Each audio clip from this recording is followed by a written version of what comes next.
umaantabay sa kanya. Ayaw malaban muna ni Mark. Nagre-response naman siya eh. Lumalaban siya.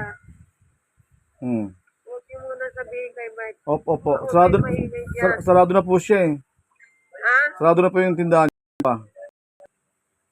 Sinarado niya pag uwi niya, sinarado niya. Opo. Pero nandiyan siya, umuwi. Hindi ko napansin eh, pero ngayon sarado. Kasi kagaya umalis din kami. Hindi, nandiyan siya. Sabi niya sa akin, hindi siya nagbukas. Opo. Galing siya dito kanina, naghatid siya ng karga ko. Ng gamit ko. Sabi sa akin ng tatay mo, tama, nandito si Mark. Tapos tulog na siya. Hindi ko na magising. Papainumin ko ng gamot, pakakainin ko. Hindi na magising eh, kaya nagtawag na ako ng nurse. Alas 9, hindi pa magising. Ngayon pala, ayun na, comatose na. Nakumatos na? Comatose na, pero umihinga pa rin. Opo. Umihinga pa rin, lumalaban pa rin siya.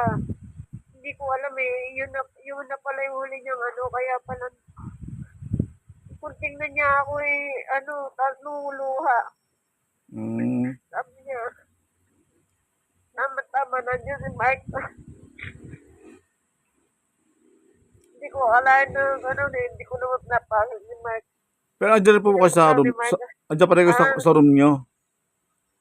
Hindi labas dito sa may pathway. Kung saan kami dati. Dito sa malapit sa station noon. Nilabas lang kami dito sa pathway para madali kami makita.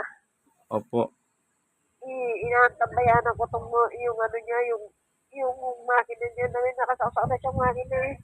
Meron siyang motor na nasaksak? Life saver niya, oo.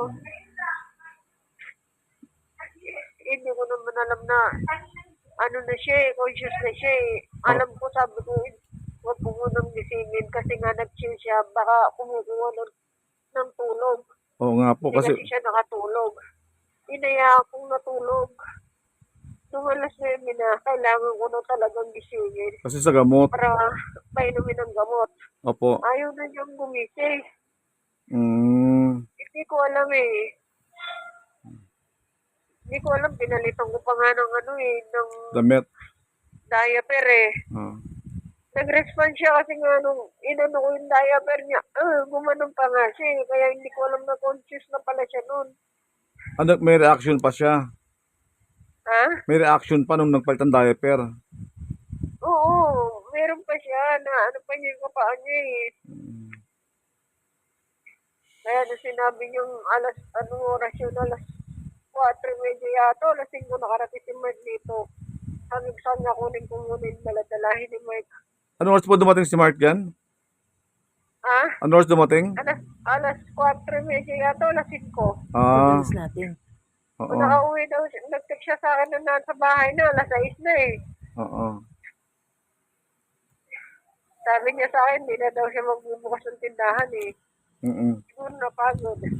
Sa biyahe? Pumasok siya, pumasok muna siya, dala-dala niya hanggang sa school yung mga karga namin. Bago niya dinaan dito. Yun ang sabi ng tatay mo eh, tama-tama, nandito si Mark. Hindi ko naman nakakalain na gano'n ng Yun ang huling Yun na pala yung signal niya eh. Di pa, baka pa naman yan. Wala akong kasama dito, sabi niya. Tibayan mo lang. Gagaling pa yan, tibayan mo lang loob mo. Aksan mo lang loob mo. Ipag-pray na lang natin siya. Gagaling po yan, laksan yung loob nyo. May response naman siya eh. Inausap niya May malaki pa chance niya. Hindi ko alam talaga. Yung gamot lang talagang ko eh. Kaya ginising ko siya. Ngayon pala Comatose na. Ano lang yan, nagpapahinga lang yan. Bumabawi lang siya ng tulog, ng antok. Ang inisip ko kasi natutulog, inayaan ko natutulog para bumawi ng antok niya ba dahil nag-siya nung gabi, di ba? Opo. Dalawang beses. Ah. Para makabawi siya ng lakas. Pero ilang beses pa siya nag, ano? Parang ano na eh. Ha? Ilang beses siya nag, ano, na malaria? Seizure. Ano? Ilang beses siya nag-seizure?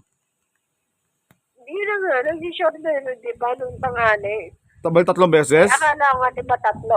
Di ba tatlo? Opo. Pinapunta ko kayo, 3 beses nung gabi, 2, tapos yung kanina, di ba, 1. O yun, natulog siya. Pinapakain ko, kaya pala sabi niya sa akin, higa na ako, tama na yun. Sabi niya, kumain siya puto. Talagang yata ni Irene yun eh. Sabi ko, inisa-isa ko. Sabi ko, eto dala ni ano yata to. Sabi ko, gano'n, ano gusto mo? Kumain siya ng ano, ng puto, saka ano. Maya-maya lang, sabi matutulog na ako. Hinayaan ko siyang matulog. Ngayon pala, ano na eh. Hindi ko na magising. Ano lang yan, magkapahinga lang. Sabi ni ano, bakit nagkaganon eh, ang lakas-lakas pa niya kausap eh. Oo nga po eh. Sabi ko, hindi ko nga rin alam eh. Pag-video call pa nga silang dalawa nito eh. Sabi niya, bakit ano, nakawagtap ko kayo dito yung doktor kung anong resa-resa na ano. Siya na mismo nagtanong sa doktor. Hawak ko yung cellphone pero kausap niya doktor. Pero bali po ngayon, nakatubo na ho siya ngayon. Yung ano ng pasyente. Kaya gano'n. May tubo na siya ngayon. Basta wag na lang kayong mahihigan para hindi malaman ni Mark. Opo. Yung na dapat malaman ni Mark na gano'n ang nangyayari sa papa niya. Opo. Kasi wala siyang kasama eh. Ha? Opo. O, wag na muna kayong mahihigan dyan. Wala siyang kasama dyan eh. Basta lang kayong mahihigan dyan na sa kanya. Hayaan nyo na muna siya. Opo. Huwag na muna ano. Ang ano dito, sabi ni Beth, punta daw kayo dyan, umantabay lang daw kayo sa baba. Ba't andito lang kami, pag kailangan mo kami, tatakbo agad kami. Ha? O, pag kailangan mo kami, takbo agad kami dyan. Tatakbo na lang kayo. Opo. O, pupunta na kayo sa baba. Ha? Sa baba. Opo, ba't pagka tawag niyo sa amin, tatakbo na agad kami dyan. O sige, gano'n na lang. Sabi ni Beth, tinawagan ka na yata ni Beth eh. Hindi pa po, ganyan ang usapan lang natin. Ayun kanina. Opo. Okay. Oo. Nauna ko natawagan si Beth kasi silang dalawang baka sakaling sa kanya gumising siya eh. Opo. Kasi silang laging kausap niya pag nag-video call eh. Mabuti naman natawagan ko at siya na mismo nakausap sa doktor. Kausap ko yung doktor, tinatanong ako kung papayag akong itubuhin nga. Oo. Kasi daw, as soon as possible daw, kailangan tubuhin kasi ito lang daw makakapagligtas sa kanya eh. Yun nga. Kasi sabi ko kung anong maganda, yun ang gawin. Yun lang daw dapat nilang gawin para magano eh. Yun ang sabi. But ano lang, huwag kami dyan, kalma ka lang muna dyan, huwag kang ganong akabahan, huwag ganong nervousin. Gagaling si tatay. Ayaw nga magpayuan eh. So, nandun ako sa nagre-response siya. Nandito ako sa tabi niya eh. Pinakiusap ko nga si Irene sa kanya, binidyo call ko si Irene, pinakita ko sa Irene para kahit pa paano nakita niya. Opo. Binidyo call ko nga para makita. Kayo na. Talagang hindi pwede ko yata umakyat eh. Bawal daw marami dito sa taas. Ayun. Yun ang sabi nila eh. Basta na lang tatawag na lang ako sa inyo kung ano pa man Okay po, opo. Okay, sige. Sige po. Ayusin ko muna to. Okay po.